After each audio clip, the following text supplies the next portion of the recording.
going on, Jerome's? We're back. Take a look at another mock draft. Back at it again after the big time trade shakeup with the Niners and the Dolphins and the Eagles. Just Yankee swap, moving all over the board. It doesn't really affect the Vikings, as you'll see. But running through this, Josh Edwards, CBS Sports. Gow. Number 1, Trevor Lawrence. Yes. It's kind of boring at this point. I mean, I don't know. Can we get a Zach Wilson at 1? Nah. 2, Jets. Yes, the Sam Darnold era is over. Zach Wilson, I think, solidified it with his pro day. Even though, shocking, Zach Wilson can throw. It's like we didn't know that. Anyway, like him and Salah, him and Mike LaFleur together, really trying to rebuild Gang Green. 3, so the Niners came all the way up, and they want whoever is left. Zach Wilson, Justin Fields, and I think Fields is in a great spot with Shanahan in San Francisco. He's got that movement skills, got big-time arm as well. I think that Shanahan will cater to his strengths, and this is a really damn good team. You got Ayuk, you have Debo, you have George Kittle. Let's go. Let's go, man. 4, Broncos. Move up from 9 to 4. George Payton getting it done. Drew Lock is not his guy. Trey Lance, no pants, absolutely zero pants or coverage for down there for the pride of NDSU, the pride of Marshall, Minnesota. So regional fan, Fair will come in. Plus, he will win the job. He will beat Drew Lock his rookie season. Plus, that offense is low-key pretty damn loaded. You got Garrett Bowles. You got Juwan James. Hopefully, Dalton Reiser can turn into something, as well as Cortland Sutton. Jerry Jeudy. Hamler time. Marvelous Mike Boone, who's going to beat out a stupid Melvin Gordon, stupid Badger, as well as Noah Fant. Let's go. Let's get some. Plus, Pat Shurmur calling the shots. Come on, man. Shurmur's going to take over after they fire Fangio's ass midseason. You just watch. 5, so the Bengals have their choice of anyone except for quarterback, which is great since they already got their QB in Joe Burrow. But they go Rashawn Slater. A little bit of a surprise there. But Slater is a little bit more polished than Penei Sewell, but Penei Sewell obviously has a big physical upside. And we said that Slater, if he was 6'7", like his dad with long arms, he would have been the first tackle very easily, but still is in this spot. I think the Bengals, primo, number 1, protect Joe Burrow, put him at left tackle. They have Reef at right tackle, and then kick Jonah Williams, the former number 11 overall pick, inside. You have the makings of a decent offensive line coming together. 6, so the Dolphins, I actually think that the Dolphins and the Eagles both won their trade downs because they got a player in their respective spots that they would have taken where they begin with in the first place. So Kyle Pitts, they moved down from 3 to 6. They get a future first-round pick, and they still get Kyle Pitts, man. Where they're all in on Tua and Kyle Pitts and Mike Gesicki together, plus Devontae Parker, plus Preston Williams. Yeah. Plus Will Fuller. Forgot about that. Let's go. Let's go, Dolphins. Next up, 7. So you got Jamar Chase coming on into Detroit, where they lost Kenny Golladay, they lost Marvin Jones, and now, the Lions take another wide receiver, but Jamar Chase is a bad dude. He really is, and it sucks because now we have to contend with him twice a year, but what can you do? 8. So we thought that the big losers in this draft were the Panthers because they're going to be priced out of quarterbacks in all likelihood unless they move up like the Broncos did when they were at 9. But Penei Sewell, no matter what, yeah, I mean, if it's a lot like last year when they were sitting at 7, then Derek Brown just fell to them. Derek Brown's a hell of a player. Penei Sewell is the same thing. Plus, put him in at left tackle. Him and Taylor Moton on the franchise tag row the boat. Phenomenal tackle duo for Teddy, and maybe they get Kellen Mond or Jamie Newman or Davis Mills in the day 2 area. Sure. 9. So the Patriots, the Falcons trade down again, and Brad Holmes just gathering up a bunch of picks. So Belichick moving on up. Now they could make a play for Jimmy G if San Francisco doesn't want to hang on to him, which I think could be in the cards. But they re-signed Cam on a 1-year deal, but Mac Jones is going to be that future. And trading up to get Mac, the Belichick-Saban connection is strong. He knows exactly what type of quarterback he's getting. And Mac Jones, I mean, the Tom Brady parallels have been there, where I think Mac Jones at this stage of his career is a great distributor. If he can develop into something more, awesome. But he can sit behind Cam for a year. Maybe he eventually takes over the job, but the Patriots are going for it, man. I like it. 10. So the Cowboys just see all this nonsense. They have choice of all the cornerbacks, and the takes are tame. So they go Bama at cornerback over J.C. Horn, over Caleb Farley, but him and Trevon Diggs getting together, plus Jordan Lewis in the slot. That's a nice cornerback trio. 11, so the Giants. Gettleman. Get him Micah Parsons, absolute physical freak in the middle of that defense. And this was a BPA pick. I mean, they could have gone wide receiver, except they got Galladay. And Micah is just really too good of a talent to pass up. 12. So like we said, I mean, the Eagles probably would have taken Waddle at 6 if Jamar Chase wasn't there. But I mean, they certainly would have taken him been fine with him. So getting him at 12 and getting a future first-round pick, you're okay with that. So the Eagles get a dynamic speed demon wide receiver, pairing him up with Jalen Reagor, the first-round pick last year at TCU. That's not a bad trade-down. And Jalen Hurts is going to be the guy for a year, see if he can get it done, and then go on with life. 13. So the Chargers address the offensive line heavily in free agency. So they are freed up to go after other needs, and cornerback is one of them. J.C. Horn, absolute freak from South Carolina. He's got the length, he's got the size, he's got the speed, and yeah, in a division with the Chiefs, you definitely need some good wide receivers. And also, you'll see what happens with the Raiders too. Yeah, you're going to need some cornerbacks. I said wide receivers, meant cornerbacks, whatever. 14. So the Vikings. Another mock draft, another time the Vikings take Gregory Rousseau. And it's really starting to become like last year when the Vikings at 25, Yetur Gross-Matos, AJ Epinesa. But I like Rousseau. I like him. I'm not in love with him. I'm not fully sold on him yet. For me, he would be edge rusher 3 in this class behind Kwity Paye and Azeez Ojulari. But Rousseau's good, man. But it's a lot of betting on potential. It's a lot like Christian Barmore, where he is young and he's 1 year of major production, even though, yes, 15 and a half sacks in one season. But you can bring him in. You can play him at edge on early downs. You can play him inside on passing downs. You can do whatever you want with him. But there's a lot left on the board, man. And the Vikings will face this problem if they can't trade down. So Rousseau, I get it. Or AVT is on board. He can cinch up that offensive line. Christian Darrisaw is my man.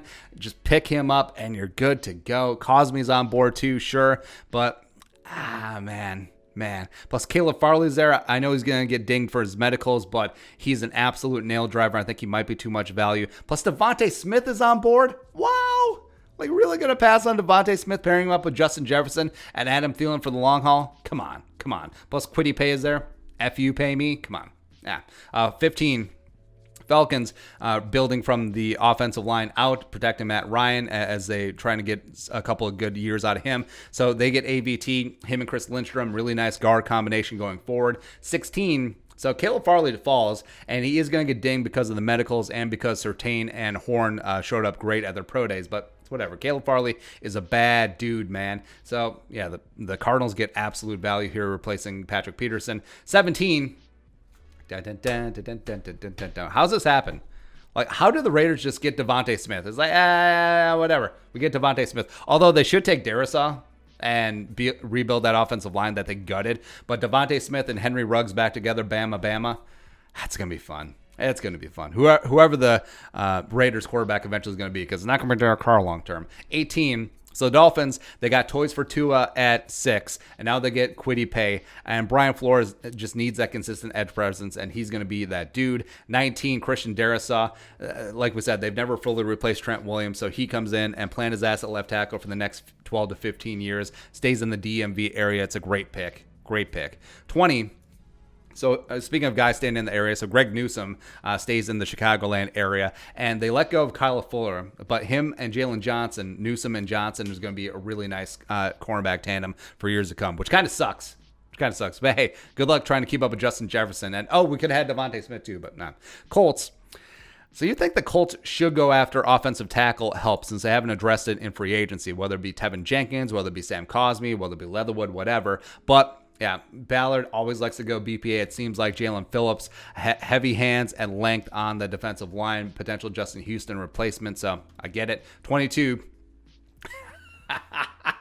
So you have to replace your first round right tackle after 1 year, but hopefully Tevin Jenkins, doesn't flake out like Isaiah Wilson did. But Tevin Jenkins is a bad dude, man. Absolute just aggro, just getting after at right tackle. I love the attitude. Him and Taylor Lewan, bookends, like it. 23.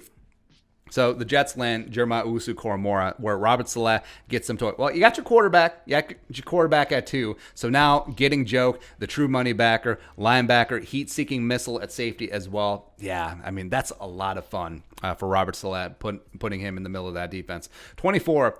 So I love this pick. Or I'm pretty bullish on Landon Dickerson despite the injury. Like, I'm ready to go. Like, if he's going to be a late first-round pick, I am in. And this is a great meat potatoes. Like, I'm trying to think of matching up a player with a team, with a fan base, with a mentality. Dickerson with the Steelers is absolutely it. Replacing Marquise Pouncey, who retired, and the Steelers need to try to protect Big Ben, his decrepit ass, as well as get something going in the run game, which is non-existent last year. So Dickerson, yeah, man, I get it. 25.